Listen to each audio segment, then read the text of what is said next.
ராஜேந்திரன், மாணவர் தலைவன் ராஜேந்திரன், மாணவர் தலைவன் ராஜேந்திரன், மாணவர் தலைவன் ராஜேந்திரன், மாணவர் தலைவன் ராஜேந்திரன். அந்த மறியல்ல வெற்றி அடைஞ்ச மகிழ்ச்சியோடு நான் ஜெயிலுக்கு போனேன். அதுக்கப்புறம் போராட்டம் போராட்டம் போராட்டம் தான். கொஞ்ச நாள் வெள்ளையனே வெளியேறு என்ற இயக்கத்தை ஆரம்பித்தார் மகாத்மா காந்தி. அந்நிய ஆட்சியின் அடக்குமுறை தலைவிரிச்சு ஆடிச்சு. முதலாட்டு பெரும் தலைவர்கள் எல்லாம் அடைக்கப்பட்டாங்க. அந்த ஆகஸ்ட் புரட்சியில் இந்த நாடே கொந்தளிச்சது. நானும் என்னுடைய சில நண்பர்களும் போராட்டத்தில் கலந்துகிட்டு தலைமரம் ஆயிட்டோம். நான் இருக்கக்கூடிய இடத்த சொல்ல சொல்லி அந்த அந்நிய அரசாங்கத்தை என் தாயை எப்படி எப்படியோ கொடுமைப்படுத்துறாங்க. Come on, speak the truth. Where is your son? உன் மகன் எங்க ஒளிஞ்சுக்கிட்டு இருக்கான்? எனக்கு தெரியாதுங்க. இப்படிதான் கேட்டா நம்ம சொல்ல மாட்டேன். உன்னை எடுத்துக்கிட்டு போய் கேட்கறதுமா கேட்டா தானா வெளிவரும். ஐயா, நான் சொல்றதை கேளுங்க. அவன் இருக்கிற இடம் உண்மையிலே எனக்கு தெரியாது. நான் சொல்றதை நம்புங்க. Come on, take her.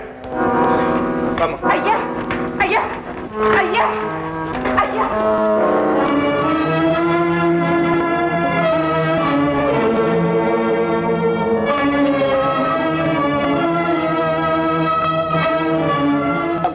ஆங்கில அதிகாரியின் கொடுமைகளுக்கு இலக்கான என் தாய் இந்த உலகத்தை விட்டே போயிட்டாங்க கேள்விப்பட்டேன். உண்மையாவ சொல்றேன். அம்மா அம்மா, என் தாய் சாகரத்துக்கு காரணம் நீதானு கேட்க அந்த ஆங்கில அதிகாரியை தேடி போனேன்.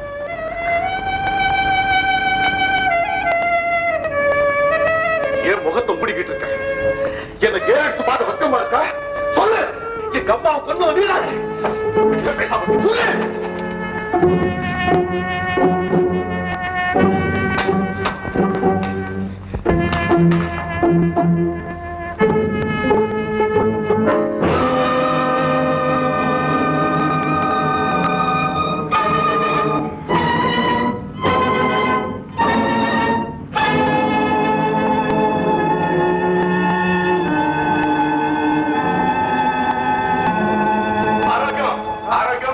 ராஜேந்திரன் புரட்சி போடுறோம்.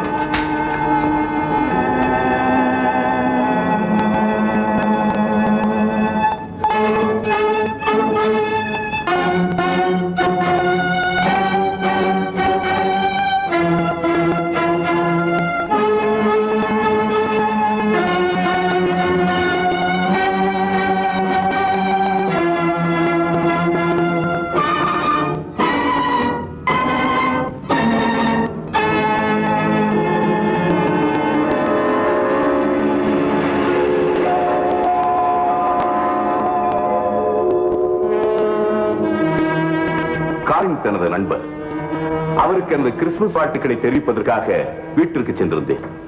அப்போது அவர் அறைக்குள் யாரோ பேசிக் கொண்டிருக்கும் சப்தம் கேட்டது. திடீரென்று ராஜேந்திரன் பரபரப்போடு அவர் அறையிலிருந்து வெளியே ஓடி வந்தார். அறைக்குள் சென்று பார்த்தபோது காலின்ஸ் கத்தியால் குத்தி கொலை செய்யப்பட்டிருப்பதை கண்டேன். நானும் பட்லரும் ராஜேந்திரனை பிடிப்பதற்காக வெளியே ஓடினோம். அவன் தப்பி ஓடிவிட்டான். அப்படி என்றால் லேட் மிஸ்டர் காலின்ஸ் அவர்களை கொன்றது ராஜேந்திரன் தான் என்று நான் சொன்னால் அதை நீங்க ஒத்துக்கொள்வீர்களா? ஒத்துக்கொள்ளுகிறேன். போலீஸ் ஆபீசர் காலின்ஸை ராஜேந்திரன் திட்டமிட்டு கொன்றார் என்பதற்குரிய சாட்சியங்கள் நிரூபிக்கப்பட்டு விட்டதால் EPCO 302 பிரிவின் கீழ் அவருக்கு நான் ஆயுள் தண்டனை விதிக்கிறேன்.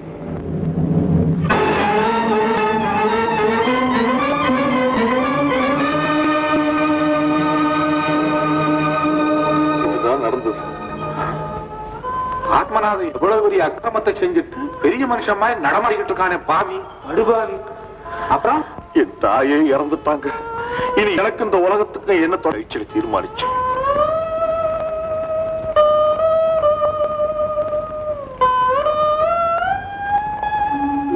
ஆனா அது என்னால முடியல.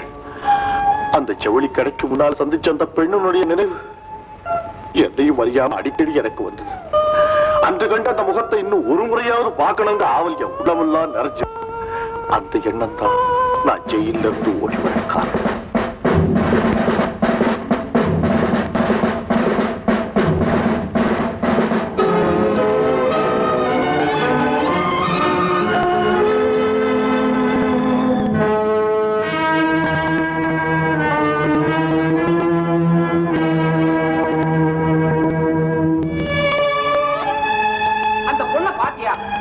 பார்த்தேன். ஊட்டியில் ஒரு வக்கீல் ஆத்மநாதனுடைய ஜூனியர். அப்போ காஞ்சனா நீதான் பொண்ணு. இத போய் காட்டிக்கிட்ட கண்ணீர் வடிக்கல, அதுல இருந்தே தெரியல. இப்போ அது புரிஞ்சுக்க காதலோட பெருமைய. அதுக்காக காதலிக்காம கைதியா இருக்கணும் அவசியம் இல்ல, யாருக்காகவும் இருக்கலாம். இல்ல எங்க பிடிக்கல உங்கதே சொல்லப்பா.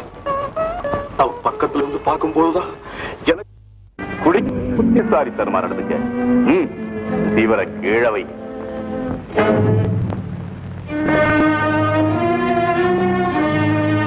குப்பு குப்பு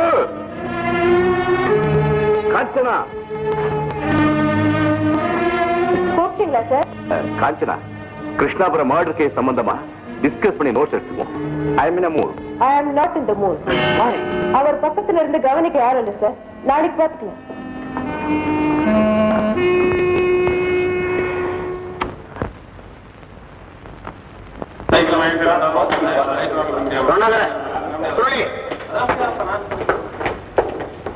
பாத்தீங்களா ஐயா, இன்னைக்கு கூட டிஎஸ்பி வந்து தபால் வந்து அந்த ராஜேந்திரனை பத்தி ஏதாவது துப்பு கிடைச்சதா? இன்னும் ஏதும் கிடைக்கல சார்.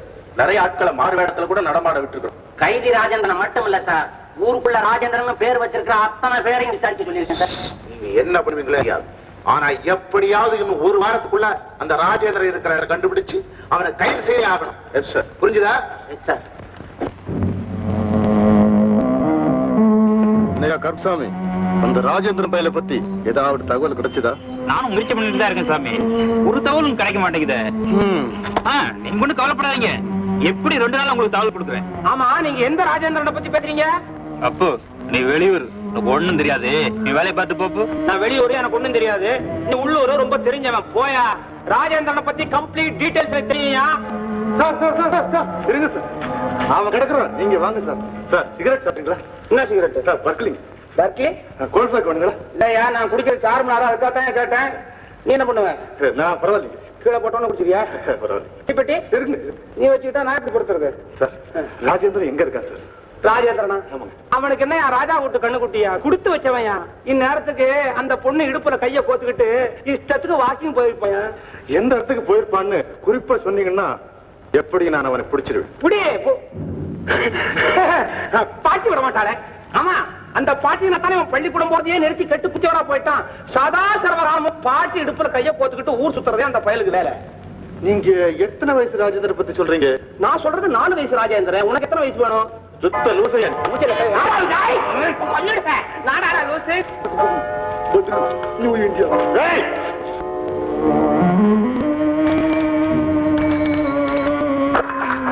சார், யாரு? ராஜேந்திரன் இருக்காரா? ஏன், என்ன விஷயம்? அவருக்கு ஒரு ரெஜிஸ்டர் தபால் வந்திருக்கு சார். அவரு இங்க தானே இருக்கிறாரு. அவர் இங்க இல்லைன்னு என்ன பண்ணுவீங்க? பக்கத்து பங்களா கேட்க போறேன். போஸ்ட் பண்றாங்க, எங்க வேணா போறேன். போய இல்ல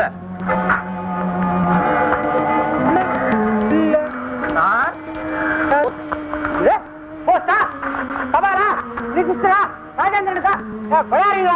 கொஞ்ச நேரத்துக்கு முன்னாடி இந்த ஒரு போஸ்டர் வந்து ராஜேந்திரன் போஸ்ட் தபால் முடிவு எடுத்து போனாரு. அது அப்புறம் நீயா வேலையில போய. என்னது இன்னொரு போஸ்ட் மேனா? என்ன சார் உளறீங்க? இந்த ஏரியாவுக்கு நான் தான் ஒரே போஸ்ட் மேனு. நீ ஒட்டுனா போஸ்ட் மேனா? அப்போ கொஞ்ச நேரத்துக்கு மேல வந்தா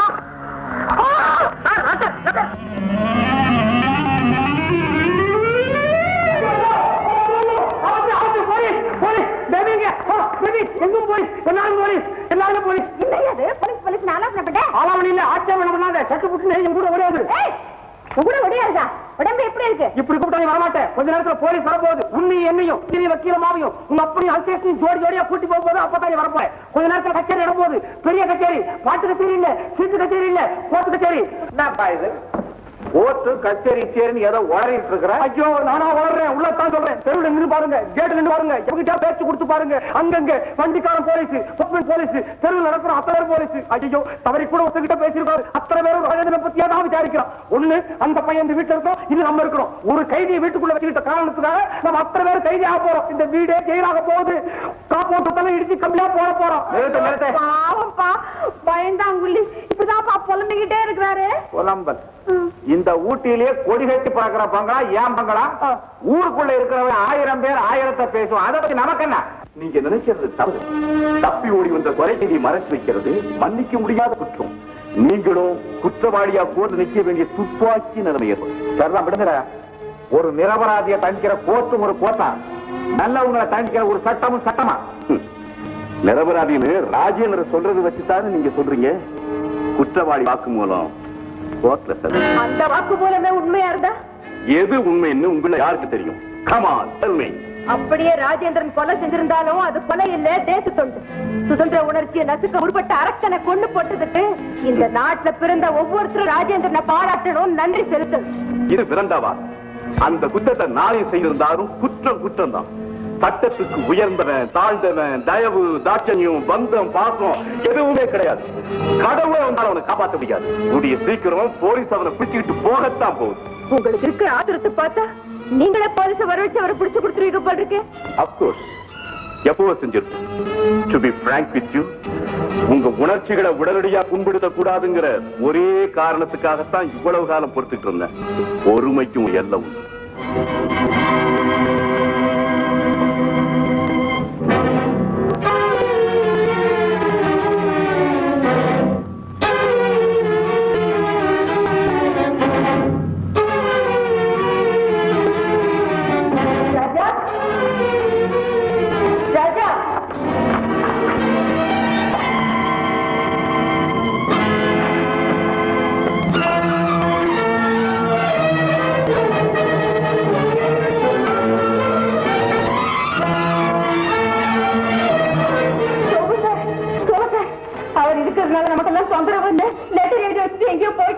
என்னது?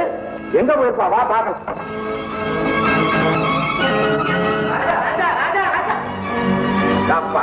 நீ பெரிய கில்லாடிதான்.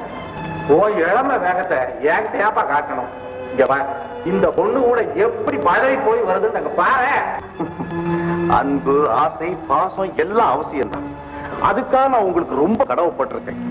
இருந்தால் எது முடியும் எது முடியாது யாரும் யோசிச்சு பார்க்க வேண்டாமா? காஞ்சனா, காஞ்சனா, சோமு சார், எங்க அண்ணன் சொன்ன மாதிரி சட்டத்தின் படியிலிருந்து அந்த கடவுளே வந்தாலும் என்னை காப்பாற்ற முடியாது. நான் போறேன். இல்ல, மறுபடியும் பேசிக்கிட்டே போறியே. இப்ப என்ன நேர ஜெயிலுக்கே போயிட போறியா? ஜெயில் இன்னொரு முறை என்னால ஜெயில போய் உயிர் வாழ முடியாது. அதையும் கொஞ்ச நாள் உங்க கூட பழகினதுக்கு அப்புறம் ஜெயில் வாசத்தை நினைச்சு பார்க்கறதுனால முடியாது. அதனாலதான் வீட்டுக்குள்ள இருந்த ஆபத்துல வெளியே ஓடி வந்துட்டீங்களா? எனக்கு ஆபத்து தான். ஆனா ஆனாக்கெல்லாம் வேணாம். இந்த ஊர் ஊட்டி. இன்னைக்கோ நாளைக்கோ அடமழை ஆரம்பமா போகுது. அப்புறம் வெளியில நீர் யார கூட உயிரோட நடமாட முடியாது சொல்லி நான் உயிர் வாழ விரும்பினாத்தானே எனக்கு அந்த கவலை. ஓஹோ, அப்படி அவசியம். நிம்மதியா உயிரை விடுவீங்களா? வேஷம் இஷ்டம் போல உயிரை விடுங்க. நாங்கெல்லாம் தூரத்துல இருந்து கையை கட்டிக்கிட்டு வேடிக்கை பார்க்கறோம். அவரை சொல்லி தப்பு சார். அவர் நம்மள புரிஞ்சுட்டு இருக்குது, அவ்வளவுதான். அதுக்கு இல்ல காஞ்சனா, நான் எங்க போனாலும் போலீஸ் என்ன விட போறதில்லை. நான் உங்களோட இருக்கும் போது என்ன கைது செய்தா அந்த அவமானமும் ஆபத்தும் உங்களுக்கு தானே. இங்க எனக்கு செய்த உதவிக்கு நான் இப்படியா நன்றி காட்டுறது? வேற வள வளான்னு எனக்கு பேச தெரியாது. உனக்கு எங்க வேலை நன்றி இருந்தா உசரவிடங்கிற பேச்சை இப்போட நிறுத்திக்க. பேசாம என் வீட்டுல வந்து இரு. போலீஸ்காரங்க உன்னை பிடிக்க வந்தாங்க, பதில் பேசாம ஜெயிலுக்கு போ. வீட்டுக்கிட்டு வர்றதுக்கு நான் இருக்கேன். நீங்க நிரபராதின்னு எங்களுக்கு தெரியும். உண்மைக்கு எப்போதுமே வெற்றி உண்டு. அதனால எப்படியும் மறுபடி வழக்காடி வாதாடி உங்களை எங்களால காப்பாற்ற முடியும் நம்புங்க. ஐயோ, முடியாத விஷயத்தை பத்தி பேசுறீங்களே. முன்னெல்லாம் எனக்கு விதி மேல நம்பிக்கை கிடையாது. ஆனா எப்ப நான் அந்த ஆத்மாதனை உங்க பங்களாவில் சந்திச்சனோ அப்பதான் விதியினுடைய பலத்தை என்னால உணர முடியும். விதி, ஆத்மநாதன், அவங்க அப்பன் எல்லாமே சேர்ந்து அந்தமானுக்கே அனுப்பிச்சாலும் சரி கவலைப்படாது. ஹைகோர்ட் ஜட்ஜ், கவர்னர், வைஸ்ராய், லண்டன்ல இருக்க இந்தியா மந்திரிகிட்டே போய் நீ நிரபராதி நிரூபிச்சு கூட்டிட்டு வருது. அப்பா மூச்சு வாங்க. ஏமா நிக்கிற? நீயும் சொல்ல. இன்னும் என்ன யோசனை? சும்மா மனசு போட்டு குழப்பிட்டாருங்க. பேசாம வாங்க. வாங்க. எத்தனை காலமானாலும் சரி குற்றவாளியை கண்டுபிடிச்சு கோர்ட்ல நிறுத்துவோங்கிற நம்பிக்கை எனக்கு இருக்கு. நாம கண்டுபிடிக்கிற வரைக்கும் போலீஸ் ஓ இஷ்டப்படி விட்டு வச்சிருப்பாங்கன்னு நீ எதிர்பார்க்கலையா? இங்க வா காஞ்சனா, அங்க பாரு.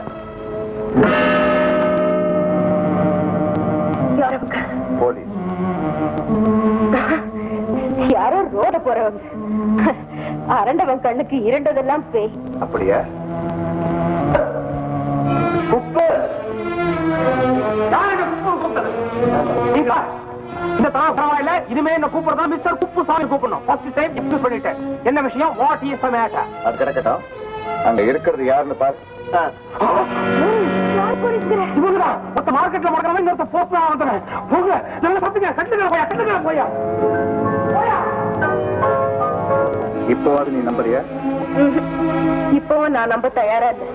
அவங்க நிஜமா போலீஸா இருந்தா ஏன் நேரம் வந்து உங்களை அரெஸ்ட் பண்ணாம அங்கேயே நிக்கிறாங்க? தப்பி வந்த கைதுங்கிறத உறுதிப்படுத்துறத இப்படித்தான் விட்டு வச்சு கண்காணிப்பான். இது நான் ஜெயில் அனுபவத்தில் தெரிவித்த பாடம்.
அவன் இருக்கிற இடத்தை கண்டுபிடிச்சிட்டு நல்லா பாத்தீங்களா? அவனே தான். அது பாருங்க, இங்க போட்டோல மார்க் பண்ணி கொடுத்த அதே ஆள் தான். இப்ப எங்க இருக்கிறான்? சோமசுந்தரம் இல்ல. Very good. அவன் உடனே தீர்த்து கட்டிடுங்க. அவன் போலீஸ்ல மாட்டிக்கிறதுக்குள்ள 1 minute.